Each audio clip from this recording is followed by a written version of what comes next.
Hare Hare, Hare Rama, Hare Rama, Rama Rama, Hare Hare, Hare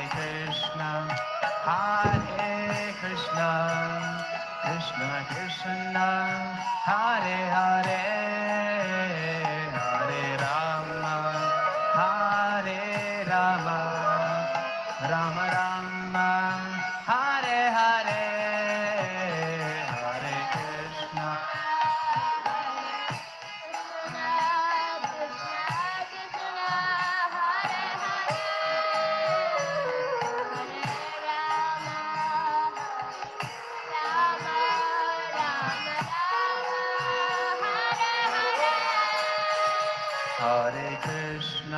Hare Krishna, Krishna Krishna, Hare Hare, Hare Rama, Rama Rama, Hare Hare. Oh!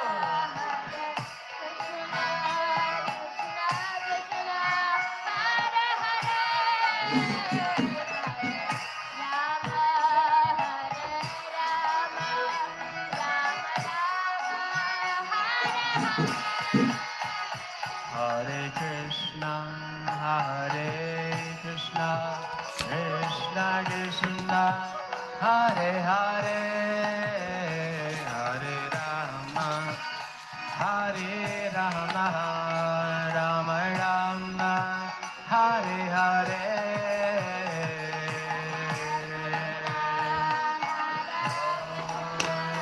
Krishna Krishna, Hare Hare, Hare.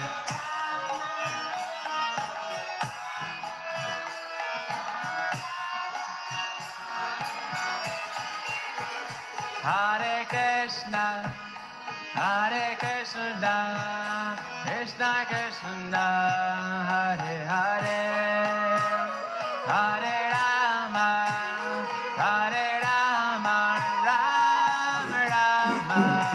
Hare Hare, Hare Krishna.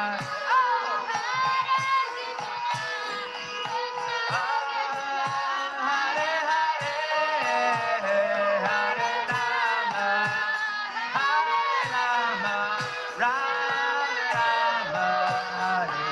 Hare, Hare Krishna, Krishna Krishna, Hare Hare, Hare Rama, Rama Rama, Hare Hare.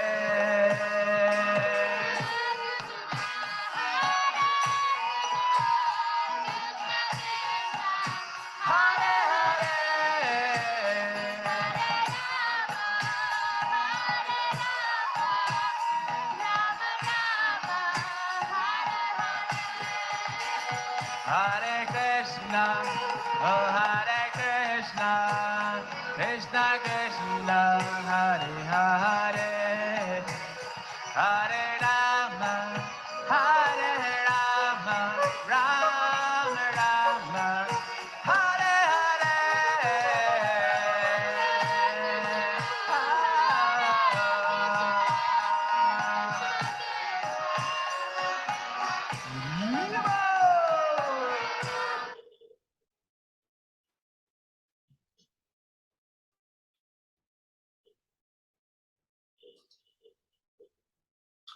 Hare Krishna, everyone. Thank you for joining this morning. Srimad Bhagavatam class and attentive japa. We will make a start. And as you know, we have been talking about Lord Shiva and the yajna sacrifice, and a lot has happened. And now they're resuming the yajna, and Lord Narayan has appeared, and everyone in the assembly addresses Lord Narayan. This is very interesting because they're all addressing Lord Narayan, all the personalities are addressing him according to their desires and aspirations. And This is in two parts because there's a lot of personalities present. So it's in two parts. Part one we'll do today and then carry on next week. So let's go from here. So Daksh, first of all, addressed the Supreme Personality of Godhead. My dear Lord, you are transcendental to all speculative positions. You are completely spiritual, devoid of all fear, and you are always in control of the material energy. Even though you appear in the material energy, you are situated transcendently.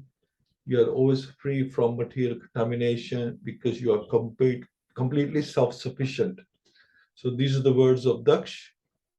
And then we have the priests. What do they say?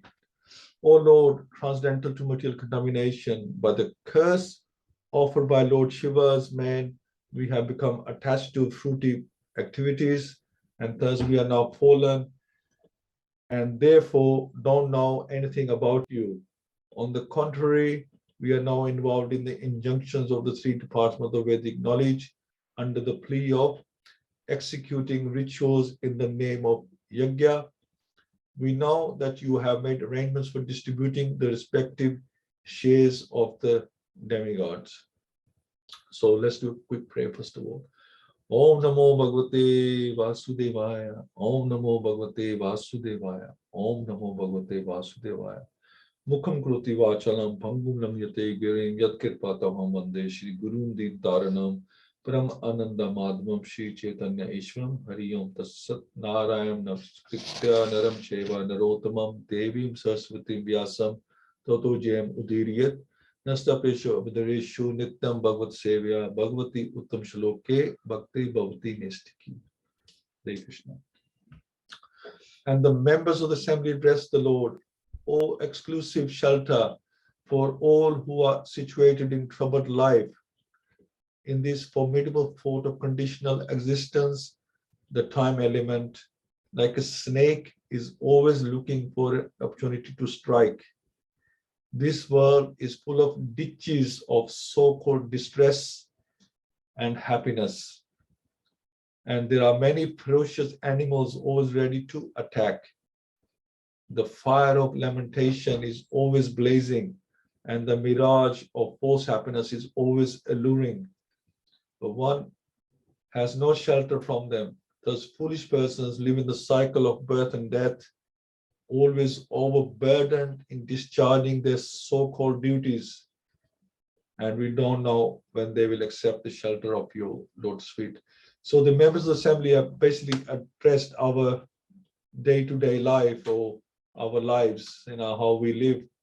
Sometimes we're happy, sometimes we're sad. We don't know, sadness can come from any direction, like an animal or a snake, it can strike. And same with happiness, can always come uninvited as well. And this is the vicious cycle. We just keep going through life after life. And then now it's Lord Shiva prays to Narayan. My dear Lord, my mind and consciousness are always fixed on your lotus feet, which, as the source of all benediction and the fulfillment of all desires, are worshipped by all liberated great sages, because your lotus feet are worthy of worship. With my mind fixed on your lotus feet, I am no longer disturbed by persons who blaspheme me, claiming that my activities are not purified.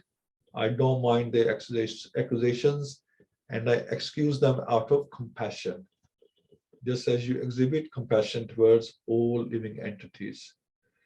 So Lord Shiva is saying that if you focus on Lord Krishna's feet, Lord Narayan's feet, if you're focused in your bhakti, then honor, dishonor, loss, gain, happiness, distress, things like that don't bother you anymore.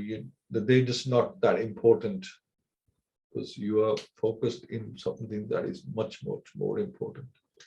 So Lord Shiva expresses here his regret at having been angry and having disturbed the sacrificial activities of Daksh.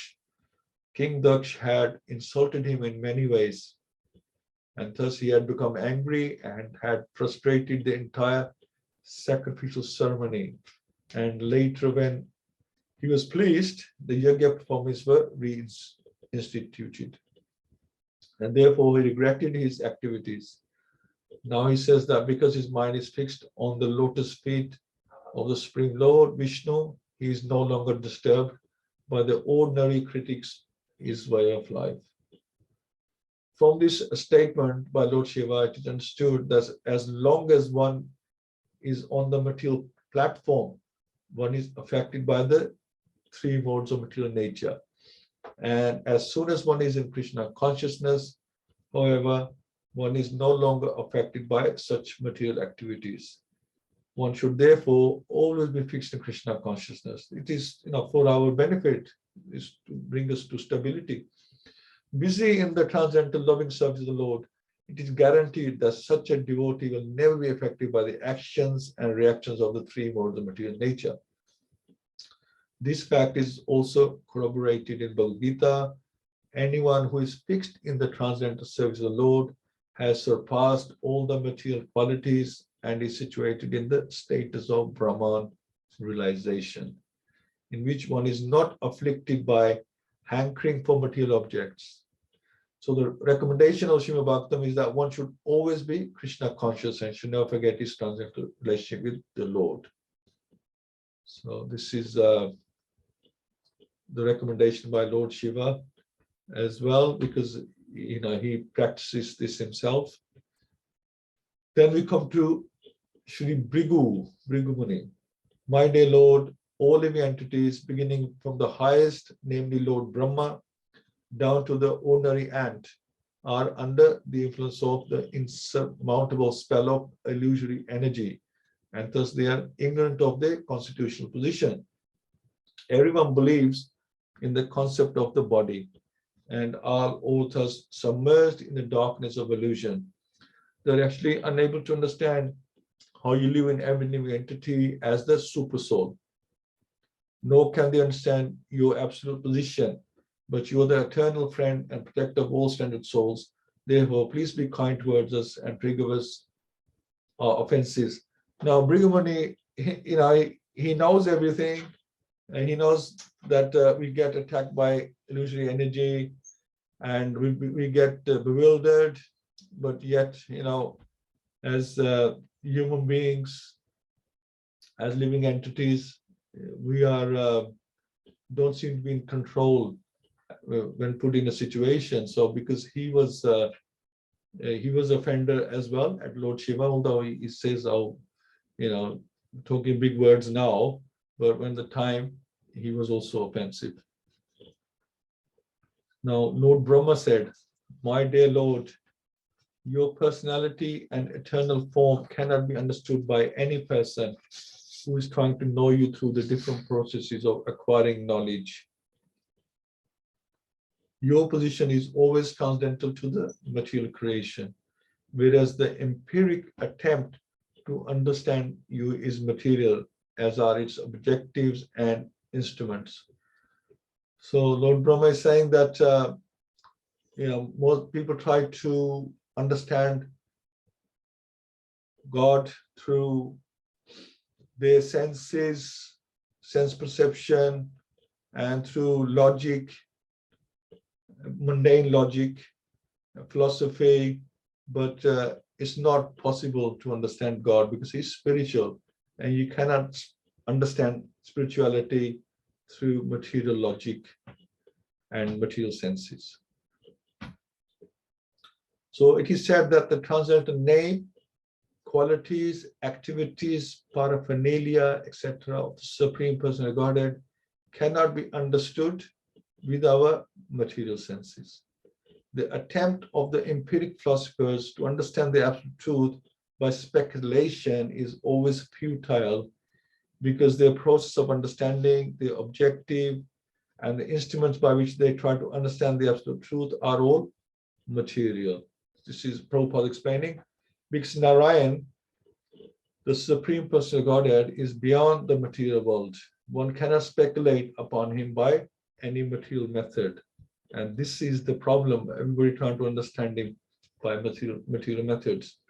One has to understand the Supreme Personal Godhead simply by the transcendental method of Krishna consciousness. So Prabhupada explaining that you can understand by mundane logic and philosophy or sense perception, you have to understand by transcendental method of Krishna consciousness.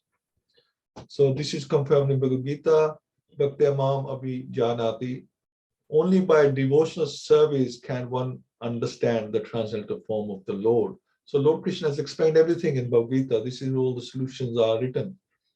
The difference between the impersonalists and the personalists is that the impersonalists, limited by their speculative processes, cannot even approach the Supreme Personality of Godhead, whereas the devotees please the Supreme Personality of Godhead through his transcendental loving service.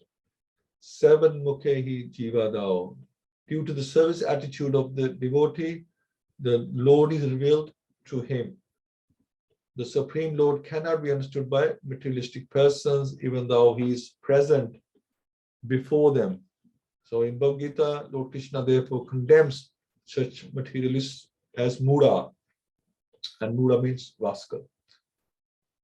Now, King Indra, what did he say? King Indra said, "My dear Lord, your transcendental form with 8 hands and weapons in each of them appears for the welfare of the entire universe. And it is very pleasing to the mind and eyes. In such a form, your lordship is always prepared to punish the demons who are enemies of your devotees." So it's generally understood from revealed scriptures that Lord Vishnu appears with 4 hands, right? So 4 arms, 4 hands, that's how he generally appears. But in this particular sacrificial arena, Lord Vishnu arrived with 8 hands. So King Indra said, even though we are accustomed to see your 4-handed Vishnu form, this appearance with 8 hands is as real as the 4-handed form. As Lord Brahma had said, to realize the transcendental form of the Lord is beyond the power of the senses. In reply to that statement by Brahma, King Indra said that even though the transcendental form of the Lord is not perceivable by the material senses, his activities and his transcendental form can be understood. They can be understood because if they can't be understood, then what is the point? What is the point of us doing anything? What is the point of us trying to understand him or to learn about him if he cannot? So he can be understood, but there are, transcendental ways, as Prabhupada explained, not the way we think, we try to understand things, or the way the scientists try to understand things. There are ways to understand God, but the scriptures reveal these methods. So, as Lord Brahma had said, to realize the transcendental form of the Lord is beyond the power of the senses. In reply to that statement by Brahma, King Indra said that even though the transcendental form of the Lord is not perceivable by the material senses, his activities and his transcendental form can be understood. The Lord's uncommon features, uncommon activities, and uncommon beauty can be perceived even by an ordinary man. So this is interesting. For example, when Lord Krishna appeared just like a 6 or 7-year-old boy in Vrindavan, he was approached by the residents there, so ordinary people. There were torrents of rain, and the Lord saved the residents of Vrindavan by lifting over the hill and resting it on the little finger of his left hand for 7 days. So we have Govardhan Puja coming up in about a month's time. And Srila Prabhupada is talking about that Leela by Krishna, who showed his opulence. This uncommon feature of the Lord should convince even materialistic persons who want to speculate to the limit of their material senses. The activities of the Lord are pleasing to experimental vision also. But impersonalists will not believe in his identity because they study the personality of the Lord by comparing the personality to his. Because men in this world cannot lift a hill, they don't believe that the Lord can lift one either. So because because the Lord comes in his Manusim form as the human being, so the impersonalists think that he's also human or he has human qualities. But although the Lord may come as in the form of a human, he is still transcendental, and he has all the opulences available to him. Now, the wives of the performers of the sacrifice said, now the wives are speaking, "My dear Lord, this sacrifice was arranged under the instruction of Brahma, but unfortunately Lord Shiva, being angry at Daksh, devastated the entire scene, and because of his anger, the animals meant for sacrifice are lying dead. Therefore, the preparations of the yajna have been lost. Now, by the glance of your lotus eyes, the sanctity of this sacrificial arena may be again invoked." So the wives have requested Lord Narayan to restore order and restore the animals so the process can again begin. Now the sages prayed, "Dear Lord, your activities are most wonderful, and although you do everything by your different potencies, you are not at all attached to such activities. You're not even attached to the goddess of fortune, who is worshipped by the great demigods like Brahma, who pray to achieve her mercy." So animals were offered in the sacrifice in order to give them a new life. That was the purpose of having animals there. And offering an animal in sacrifice and giving renewed life was the evidence of the strength of the chanting mantras.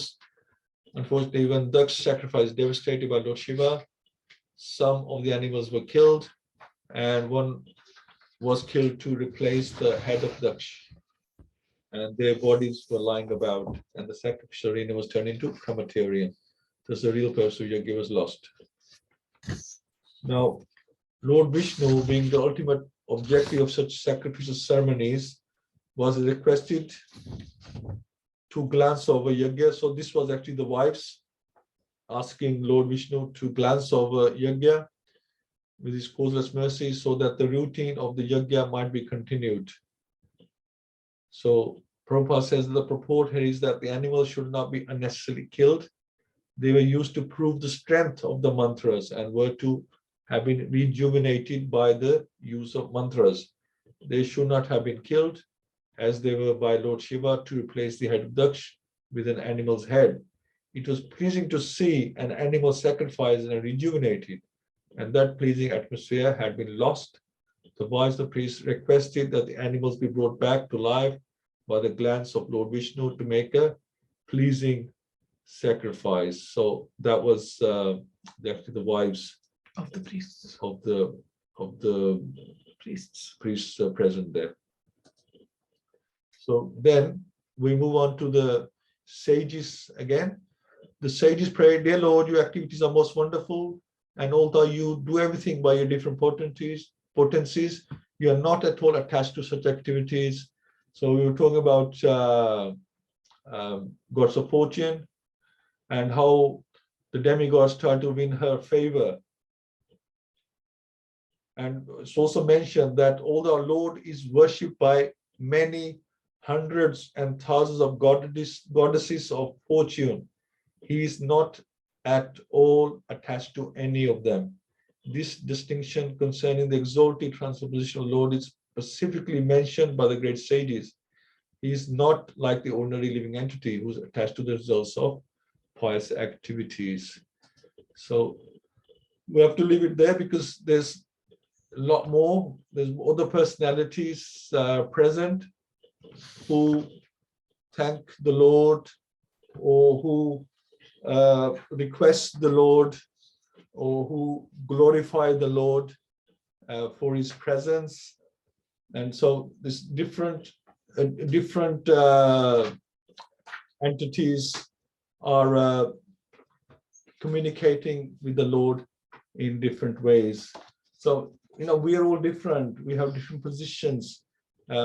So according to our position, our status, or our requirement, our aspirations, we communicate with the Lord as demonstrated in this yajna.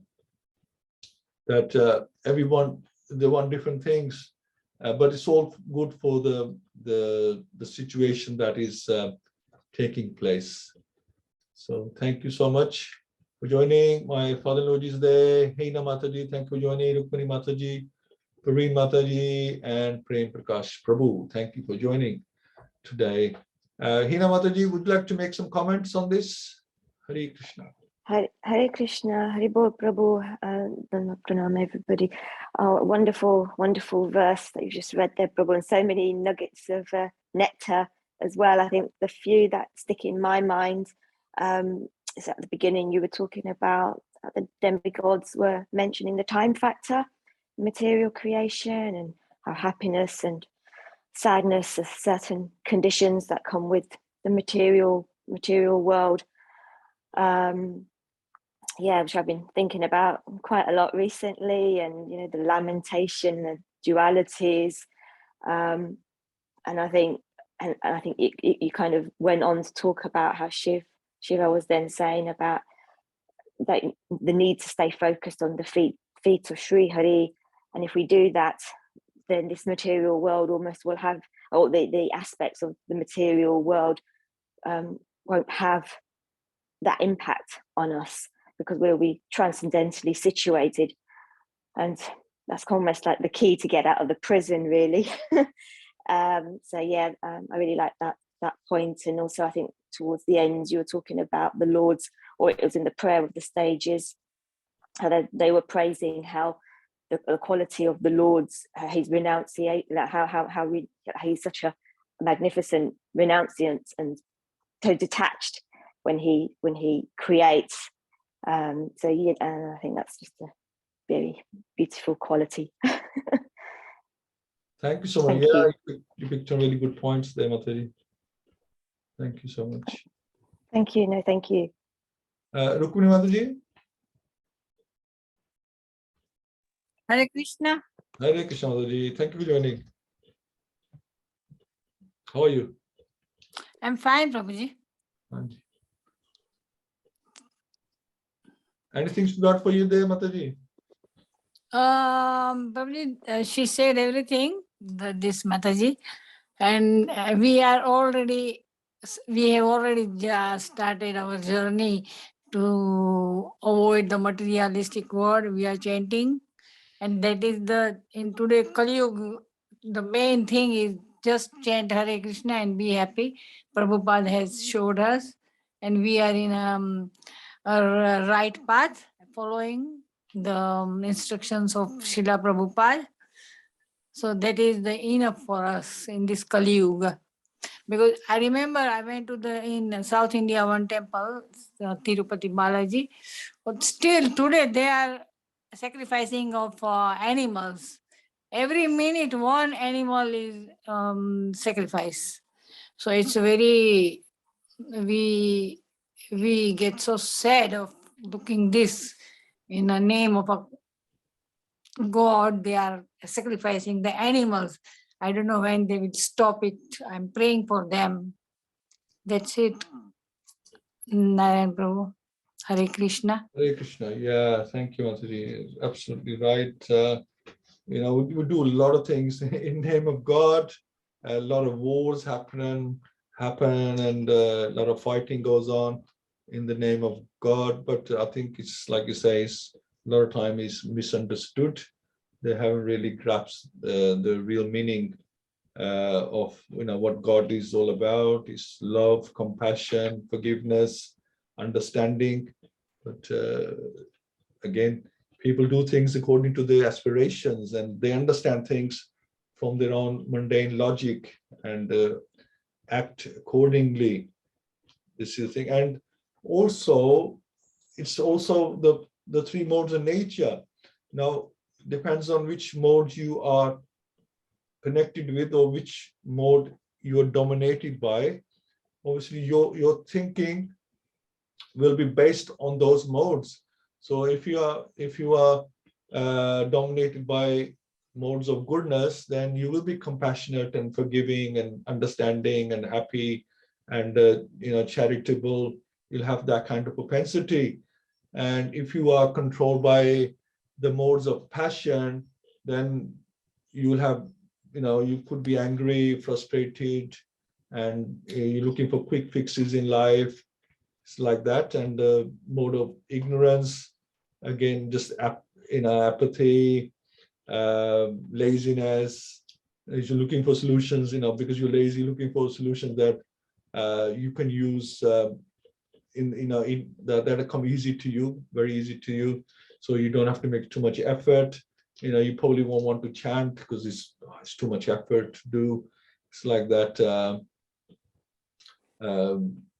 You don't want to do any work, basically. You want to be lazy.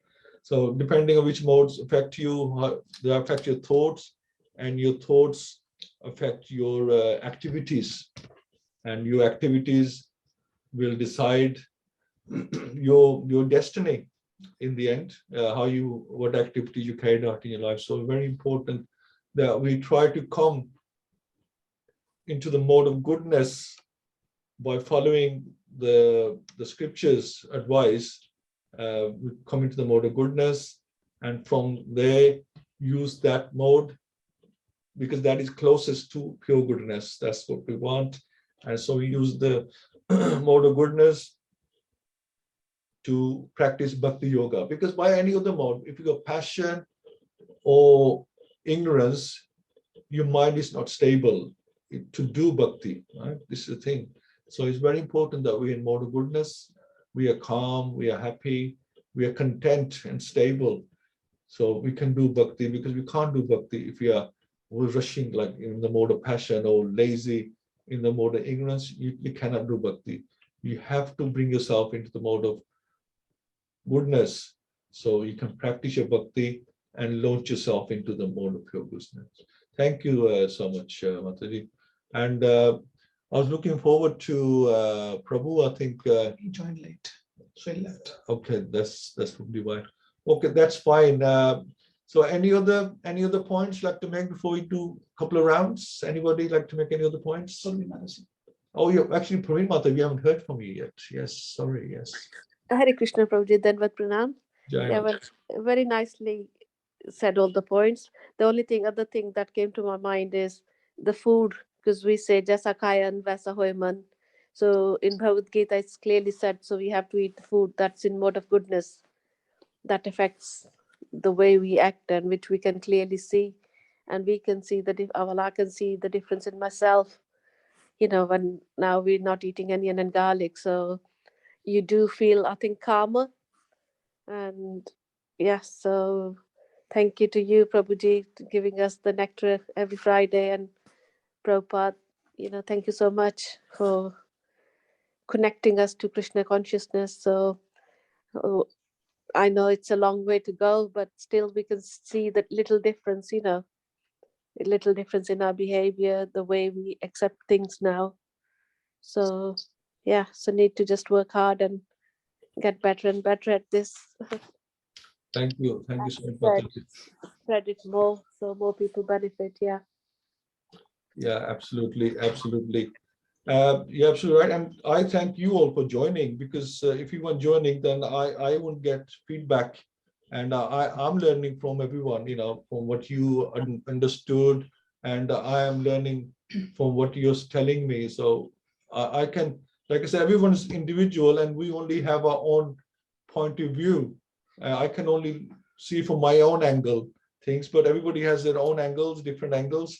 So you get everybody's point of view and form a bigger picture that way. So I thank you all for joining and teaching me as well. And like you said, that the bhakti is like it's a tree, it's a vriksha, and it grows in stages. It grows slowly.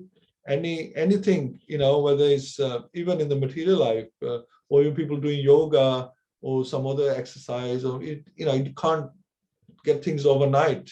It takes time.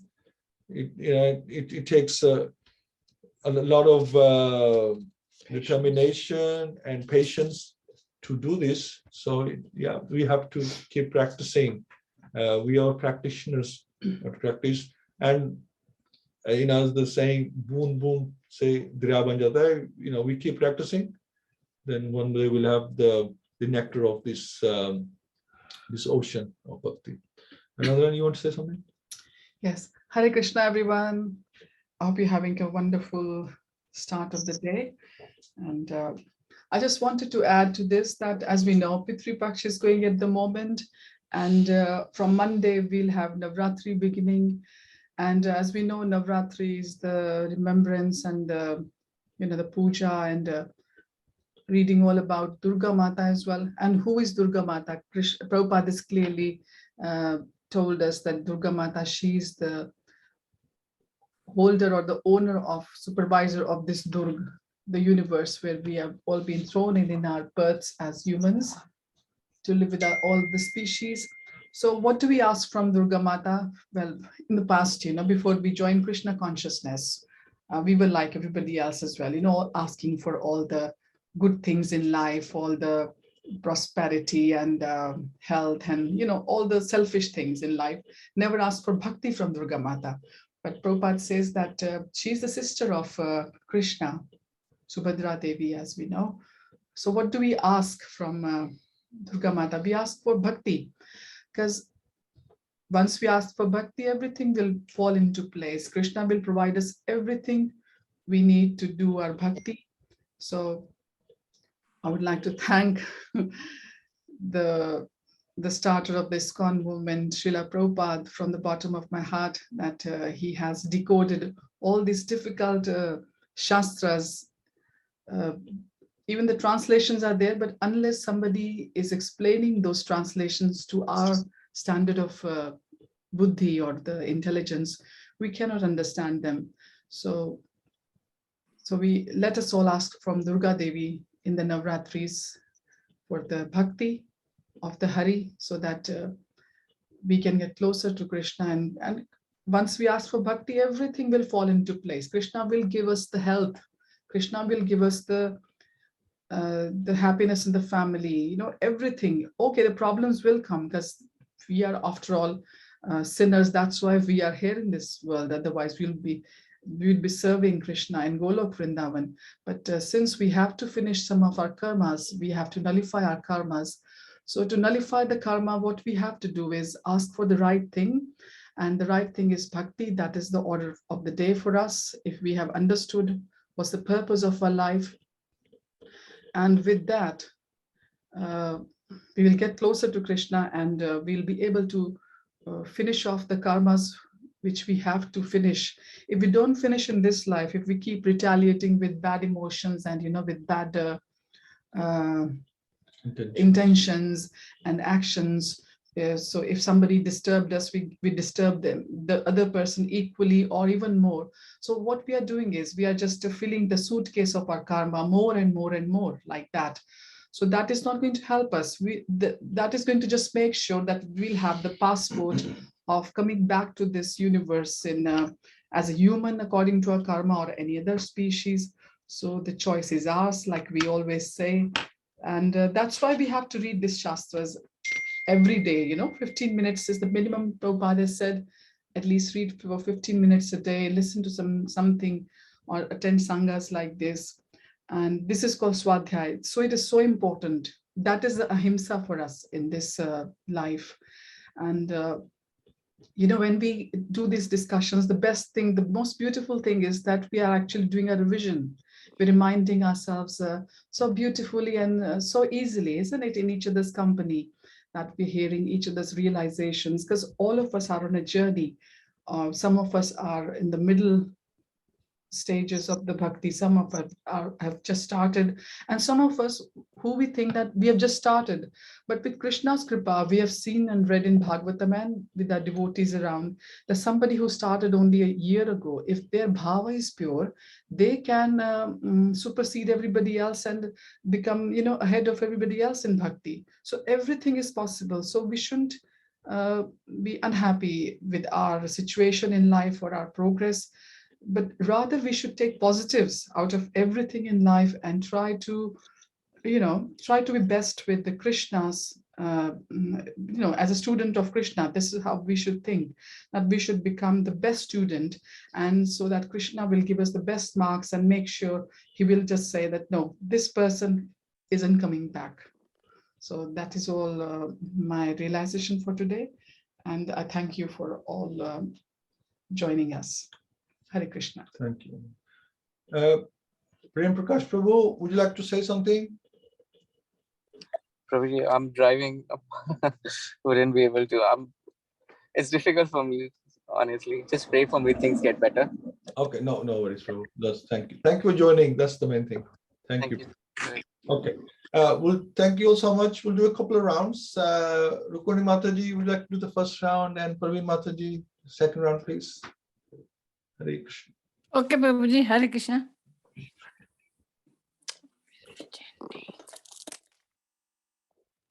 Jai Shri Krishna Chaitanya, Prabhu Nityananda.